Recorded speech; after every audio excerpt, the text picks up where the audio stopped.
यहोवा सदैव सिंहासन पर विराजमान है। उसने अपना सिंहासन न्याय के लिए सिद्ध किया है और वह आप ही जगत का न्याय धर्म से करेगा। वह देश देश के लोगों का मुकदमा खराई से निपटाएगा। आमीन। आप सभी को जय मसीह की। आज हम प्रभु के वचन में से पढ़ेंगे यशाया 51 3 से 8 आयत तक। Reading from Isaiah chapter 51 3 to 8। यहाँ इस प्रकार लिखा है, यहोवा ने सियोन को शांति दी है और उसके सब खंडरों को शांति दी है। वह उसके जंगल को अदन के समान और उसके निर्जल देश को यहोवा की वाटिका के समान बनाएगा। उसमें हर्ष और आनंद और धन्यवाद और भजन गाने का शब्द सुनाई पड़ेगा। हे मेरी प्रजा के लोगों, मेरी ओर ध्यान धरो। हे मेरे लोगों, कान लगाकर मेरी सुनो, क्योंकि मेरी ओर से व्यवस्था दी जाएगी और मैं अपना नियम देश देश के लोगों की ज्योति होने के लिए स्थिर करूंगा। मेरा छुटकारा निकट है, मेरा उद्धार प्रकट हुआ है। मैं अपने भुजबल से देश देश के लोगों का न्याय करूंगा। दीप मेरी बाट जोहेंगे और मेरे भुजबल पर आशा रखेंगे। आकाश की ओर अपनी आंखें उठाओ और पृथ्वी को निहारो, क्योंकि आकाश धुएं के समान लोप हो जाएगा, पृथ्वी कपड़े के समान पुरानी हो जाएगी और उसके रहने वाले यूं ही जाते रहेंगे। परंतु जो उद्धार मैं करूंगा वह सर्वदा ठहरेगा और मेरा धर्म का अंत ना होगा। हे धर्म के जाने वालों, जिसके मन में मेरी व्यवस्था है, तुम कान लगाकर मेरी सुनो। मनुष्यों की नामधराई से मत डरो और उसके निंदा करने से विस्मित ना हो, क्योंकि धुन उन्हें कपड़ों के समान और कीड़ा उन्हें ऊन के समान खाएगा। परंतु मेरा धर्म अनंत काल तक और मेरा उद्धार पीढ़ी से पीढ़ी तक बना रहेगा। प्रभु अपने वचन के पढ़े और सुने जाने पे आशीष दे। आमीन। Romans chapter 2 1 to 11।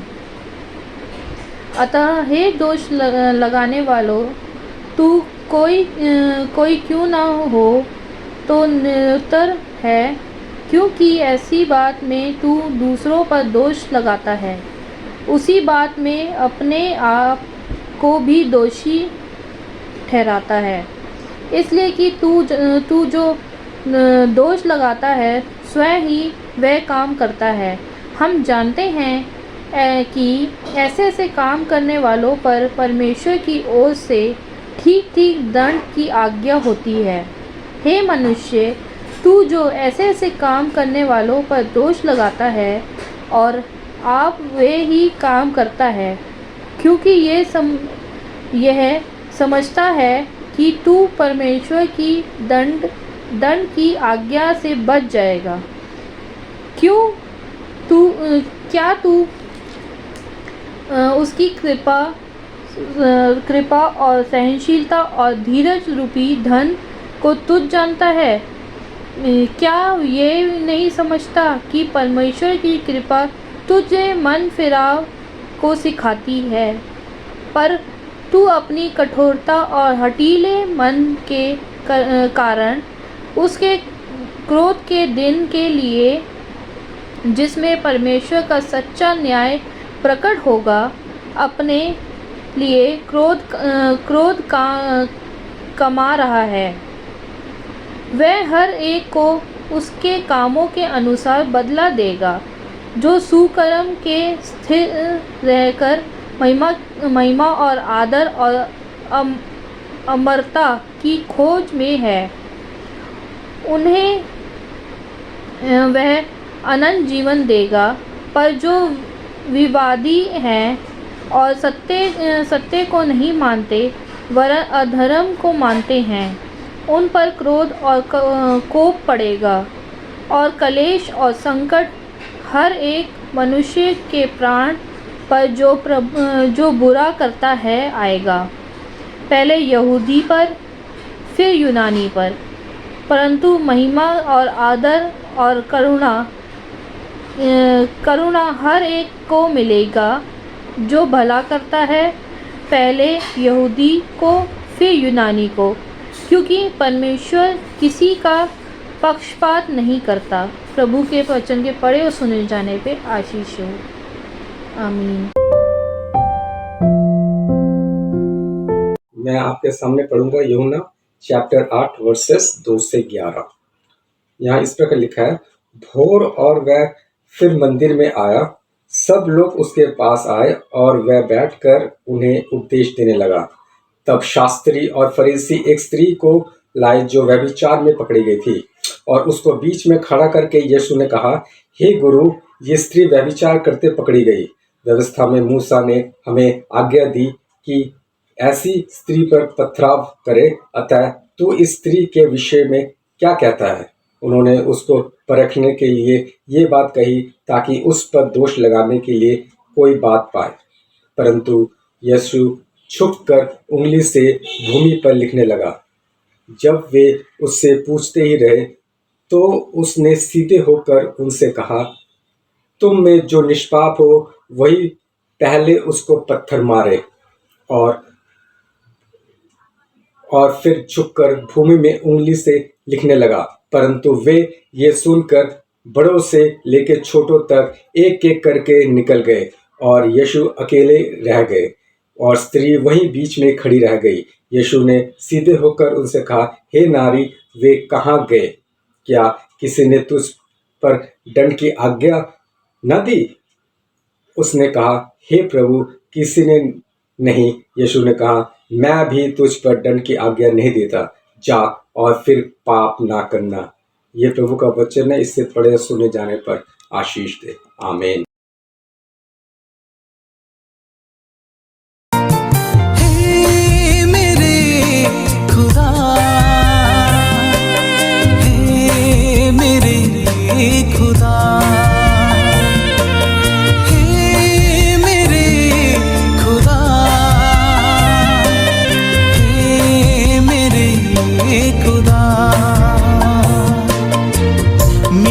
से हूँ मैं, तू मेरा कुम्हार, मुझको बना दे तेरे अनुसार। मिट्टी से हूँ मैं, तू मेरा कुम्हार, मुझको बना दे तेरे अनुसार। चाहे सजा दे मुझको, चाहे तू दे तेरा प्यार। हे मेरे खुदा, हे मेरे खुदा, हे मेरे खुदा, हे मेरे खुदा।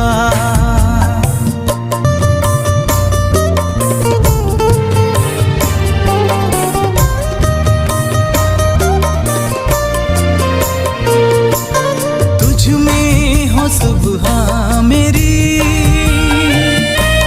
तुझ में ही मेरी सांसों में लेता रहूं, तेरे ही तेरे नाम। तुझ में हो सुबह मेरी, तुझ में ही मेरी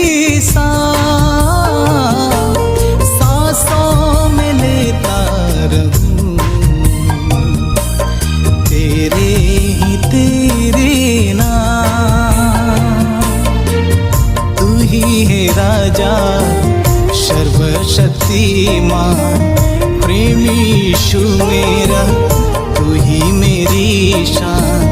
तू ही है राजा सर्वशक्तिमान, प्रेमी यीशु मेरा, तू ही मेरी शान। खुदा कृपा कर मुझ पर, प्रभु प्रभु तू कर चमत्कार। हे मेरे खुदा, हे मेरे खुदा, हे मेरे खुदा, हे मेरे खुदा।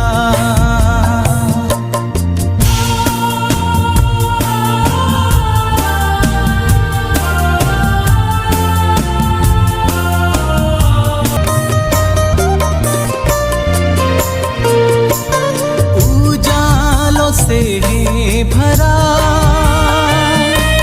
सृष्टि जो ये तेरा, अंधेरा मिटा देना योती तुदे तेरा। उजालों से है भरा सृष्टि जो ये तेरा, अंधेरा मिटा देना योती तुदे तेरा। पापों के सागर में डूबा हुआ था, अंधेरे जगत में खोया हुआ था। पापों के सागर में डूबा हुआ था, अंधेरे जगत में खोया हुआ था। यीशु दया कर मुझ पर, प्रभु तू कर चमत्कार। हे मेरे खुदा, हे मेरे खुदा, हे मेरे खुदा, हे मेरे खुदा, हे मेरे खुदा, हे मेरे खुदा, हे मेरे खुदा, हे मेरे खुदा। आप सबको सलाम। Good morning to all of you. आज की इस इबादत में आप सबका स्वागत है। Warm welcome to all of you in this online worship service. आज 15 संडे आफ्टर पेंटिकॉस्ट, पवित्र आत्मा के बाद का 15वां रविवार। हम लोग प्रभु के वचन पर मनन करेंगे, चिंतन करेंगे, खास तौर से परमेश्वर का जो वचन है। बुक ऑफ यशायाह चैप्टर 51 वर्सेस 3 to 8। यशायाह नबी किताब उसका 51 अध्याय की 3री आयत से और उसकी 8वीं आयत तक, और पौलुस का खत रोमियो की पत्री जो है उसका 2रा अध्याय और उसकी 11 आयत तक। And holy gospel according to Saint Mark chapter 8 verse 2 to 11। मुकद्दस यूहन्ना की इंजील उसका 8वां अध्याय और उसकी 2री आयत से लेकर के 11वीं आयत तक। और हम यहाँ पर देखते हैं खुदा के पाक कलाम से परमेश्वर का जो वचन है। उससे पहले मैं बता दूं आप लोगों को कि अभी भी हम चाहते हैं कि हमारी जो ऑनलाइन सर्विसेज है ये कंटिन्यू रहेगी,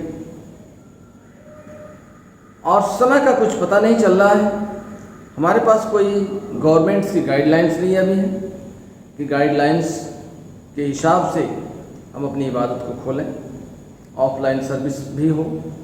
लेकिन खुदा से हमारी प्रार्थना है कि जैसे जैसे सिचुएशन विल गेट नॉर्मल, हम सर्विस जल्द से जल्द शुरू करेंगे। ऑफलाइन भी थोड़े लोगों के साथ शुरू करेंगे, लेकिन अभी हम इंतज़ार कर रहे हैं कुछ सरकार की गाइडलाइंस का। तो आप सब लोग से मेरी प्रार्थना है कि अपनी दुआओं में याद रखें, और मेरी ये प्रार्थना है परमेश्वर से आप सबके लिए कि जहाँ भी आप लोग हैं अपने अपने घरों में स्वस्थ रहें, सुखी रहें, मस्त रहें, सुरक्षित रहें और एक दूसरे से प्यार करते रहें। आइए हम देखते हैं खुदा की इस पाक कलाम में परमेश्वर का जो वचन है। बुक ऑफ इज़ाया चैप्टर 51 उसकी चंद आयतें अगर देखते हैं 7वीं और उसकी 8वीं आयत में यहाँ लिखा है कि हे धर्म के जानने वालों, जिनके मन में मेरी व्यवस्था है, तुम कान लगाकर मेरी सुनो। मनुष्यों की नामधराई से मत डरो और उनकी निंदा करने से विस्मित मत हो, क्योंकि घुन उन्हें कपड़े के समान और कीड़ा उन्हें ऊन के समान खाएंगे, परंतु मेरा धर्म अनंत काल तक और मेरा उद्धार पीढ़ी से पीढ़ी तक बना रहेगा। प्यारे चीज, इज़ाया नबी उन लोगों के लिए बात करते हैं, उन इस्राएल के लोगों के लिए, उन परमेश्वर के मानने वालों लोगों के लिए चैलेंज करता है, उन सब के लिए कि आपका जीवन कैसा है। यहाँ पर देखें हम प्रभु के इस पाक कलाम से, खास तौर से मुकद्दस यूहन्ना की इंजील और उसका 8वां अध्याय में अगर आप देखें तो यहाँ पर प्रभु यीशु मसीह के साथ कुछ एक आजमाइश है, एक टेस्टिंग है। प्रभु यीशु मसीह वहाँ पर प्रवचन कर रहे हैं और संदेश दे रहे हैं, और वहाँ पर प्रभु Yeshu Masih is playing a very important role, एक बहुत ही इंपॉर्टेंट रोल जो है प्रभु यीशु मसीह, एक बहुत बड़ा आवश्यक काम जो है प्रभु वहाँ पर करते हैं। और यही चीज़ें हम देखते हैं कि प्रभु यीशु मसीह किस तरह से इतना बड़ा आवश्यक काम करते हैं, जो कि परमेश्वर का जो है कि काम, खुदावंत का काम जो है कि इतना बड़ा महान काम प्रभु यीशु मसीह ने वहाँ किया है। और ये बातें जो मुकद्दस यूहन्ना की इंजील 8वां अध्याय जो है, और ये बात जो है किसी और गॉस्पल में नहीं लिखा गया है। यहाँ पर यह हट करके है कि यहाँ पर प्रभु यीशु मसीह का जो आज का जो विषय है, God judgement is just and merciful. परमेश्वर का न्याय उचित और दयापूर्ण है। हम इसमें देखते हैं कि किस तरह से परमेश्वर का न्याय उचित और दयापूर्ण होता है। हमें इस पर ध्यान देना है। यहाँ पर 3 बातों पर हम ध्यान देंगे। यहाँ पर जो है प्रभु यीशु मसीह, यह 3 बातें हैं। फरीसी want to bend the law, फरीसी चाहते हैं कि लॉ को जो व्यवस्था है उसको टेढ़ा मेढ़ा घुमा फिरा करके पेश किया जाए अपने स्वार्थ के हिसाब से, अपने मतलब के हिसाब से। और प्रभु यीशु मसीह जीसस जो है स्ट्रेटनेस द लॉ, प्रभु यीशु बड़ी सीधी बात करते हैं, उसमें किसी भी तरह के टेढ़ा मेढ़ा कोई झुकाव नहीं, सीधी बात करते हैं। दूसरी बात, प्रभु यीशु मसीह वहाँ पर अमेंडमेंट करते हैं उसको। प्रभु Jesus moves beyond the law, प्रभु यीशु मसीह वहाँ परिवर्तन करते हैं उस व्यवस्था में। अब देखिए किस तरह से। पहली बात देखते हैं कि Pharisee want to bend the law. यहाँ पर एक बात देखा जाए, जब प्रभु यीशु मसीह वहाँ पर प्रवचन दे रहे हैं, उस प्रवचन के दरमियान फरीसी लोग, ज्यूइश लीडर्स, यहूदी अगुए जो लीडर हैं धर्म के, वो प्रभु यीशु मसीह के पास एक औरत को लेके आते हैं। अब वह औरत कौन है? उसे औरत को व्यभिचार में पकड़ी गई है, एडल्ट्री में पकड़ी गई है, कॉट इन एडल्ट्री। उसको प्रभु यीशु मसीह के सामने लाते हैं और उसके बीच में खड़ा करके कहते हैं कि मूसा की व्यवस्था ने हमें आज्ञा दी है कि ऐसी स्त्रियों को पथरवाह किया जाए।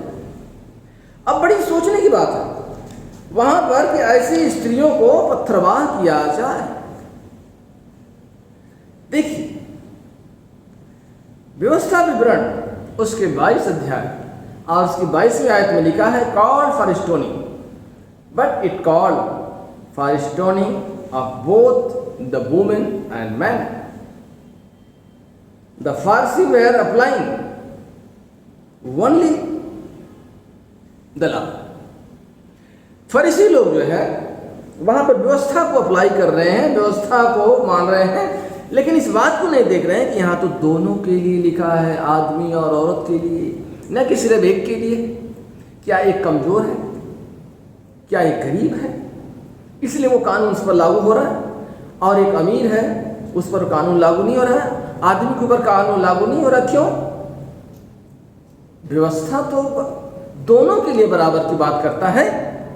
इसलिए देखिए, प्रभु यीशु मसीह को वो आजमाइश के लिए करते हैं कि ये जो है क्या करता है, यहाँ पर लोगों का मित्र है, लोगों की बातें करता है, पापियों की दोस्ती करता है, पापियों के साथ रहता है, पापियों की बात करता है, फॉरगिवनेस की बात करता है, अनुग्रह की बात करता है। अब यहाँ पर क्या बात करेगा?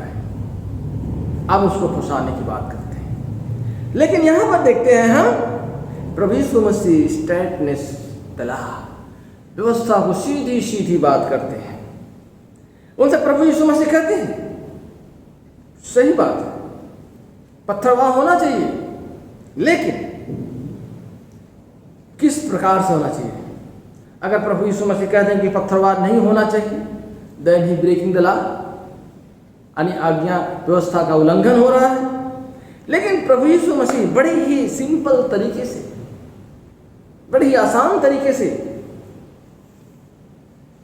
उन्होंने उसको परखने के लिए, यीशु मसीह को देखिए लिखा परखने के लिए कही, ताकि उस पर दोष लगाने के लिए कोई बात पाए, यीशु में कोई दोष पाए।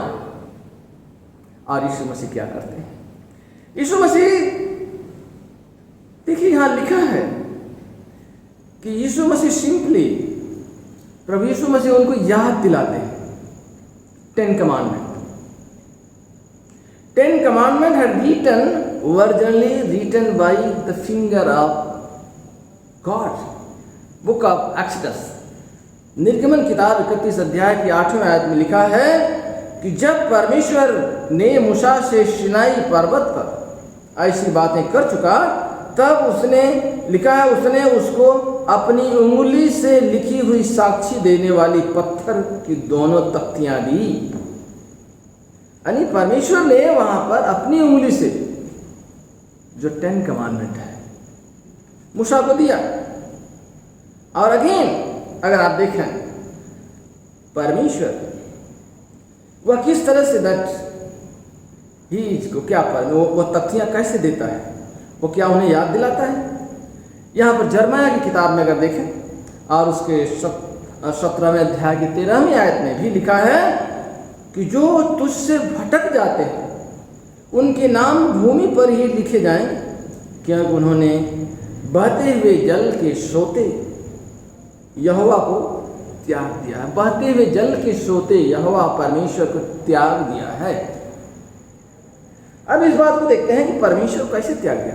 अगर सच्चाई को लोग जानते, सत्य को जानते, अब न्याय करते, तो दोनों को पकड़ के लाते, न कि सिर्फ औरत को पकड़ के लाते।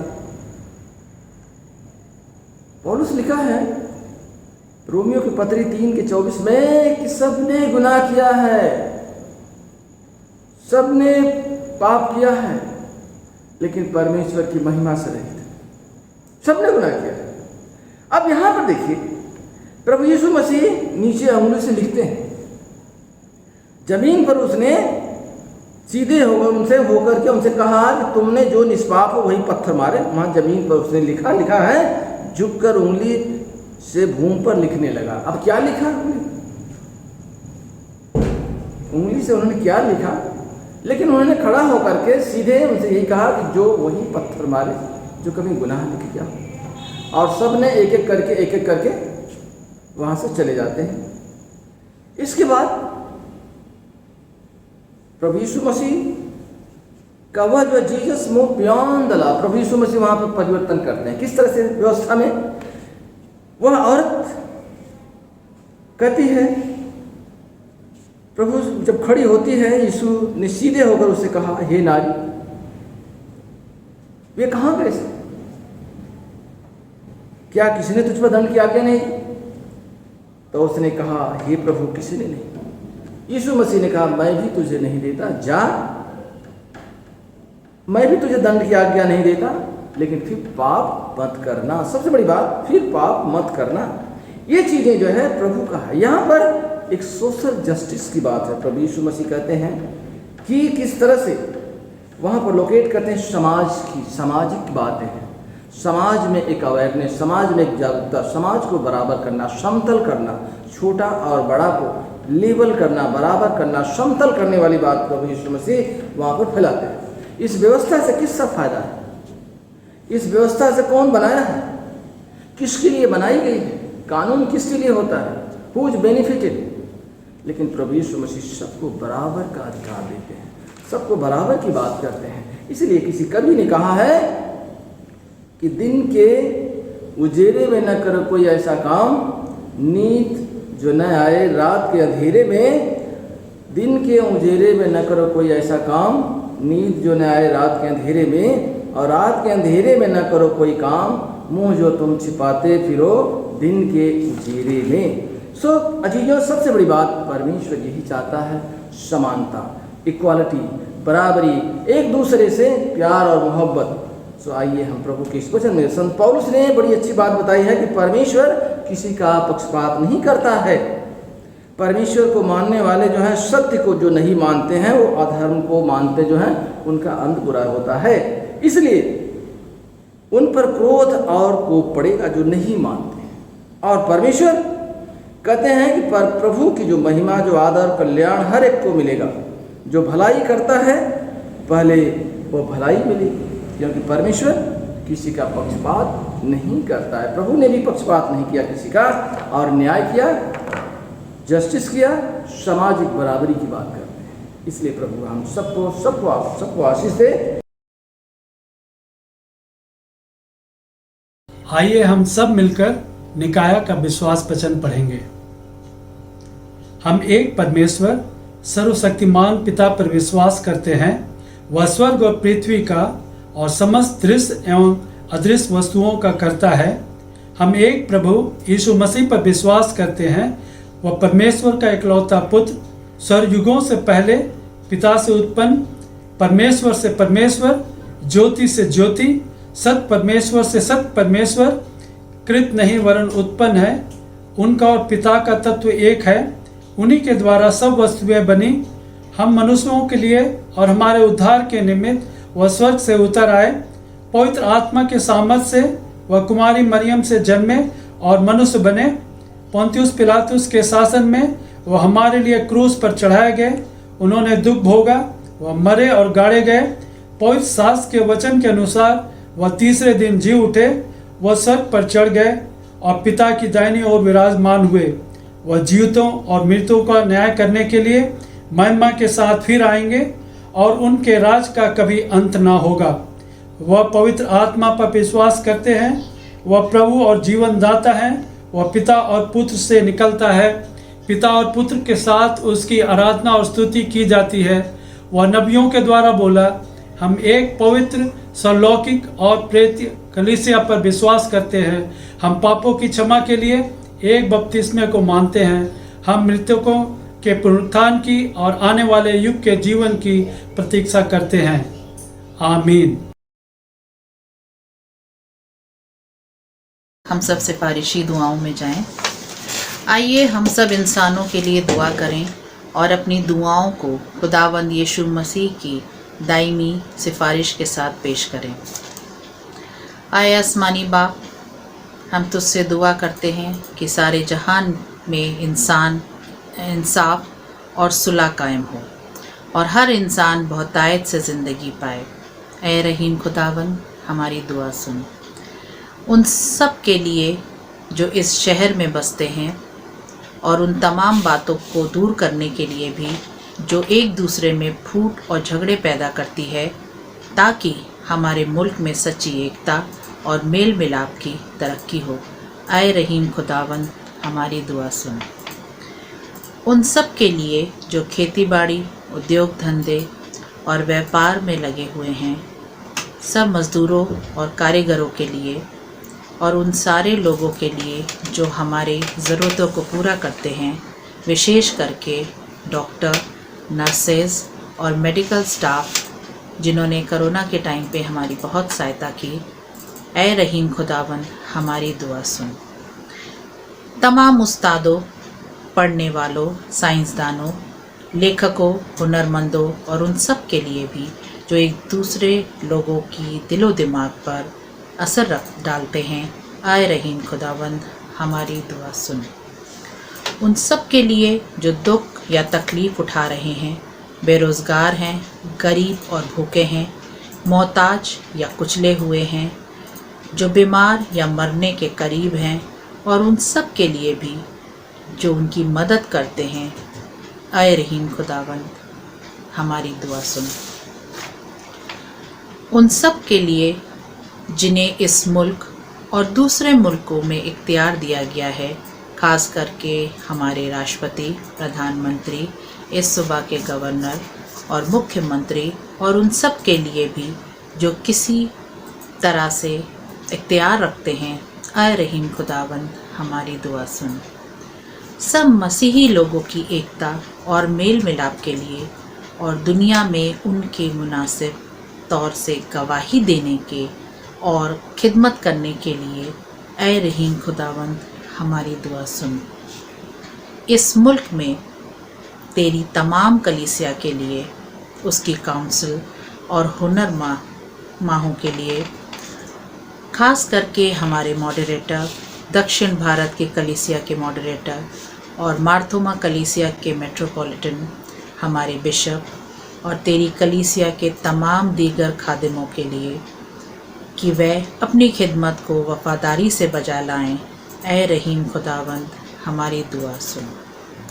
ये बख्श कि तेरे इन तमाम लोगों के लिए जिन्होंने वफ़ादारी से इस दुनिया में तेरी खिदमत की है, हम भी तेरी बादशाही की अब्दी खुशी में शरीक हों, ऐ रहीम खुदावंद हमारी दुआ सुन।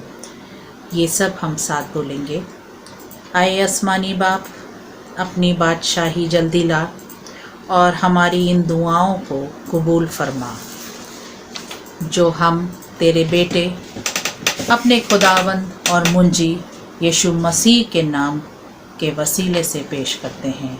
आमीन। प्रभु की प्रार्थना करें। As our saviour Christ has taught us, so we pray. प्रभु की प्रार्थना करें हम, चाहे किसी भी लैंग्वेज में हो सके, किसी भाषा में। Our Father in heaven, hallowed be your name, your kingdom come, your will be done on earth as in heaven. Give us today our daily bread, forgive us our sins as we forgive those who sin against us. Do not bring us to the time of trial, but deliver us from evil. For the kingdom, the power and the glory are yours, now and forever. Amen. The peace of God which passes all understanding, keep your hearts and mind in the knowledge and love of God and of His Son, Jesus Christ our Lord. And the blessing of God the Mighty, the Father and the Son and the Holy Spirit be among you and remain with you always. Amen.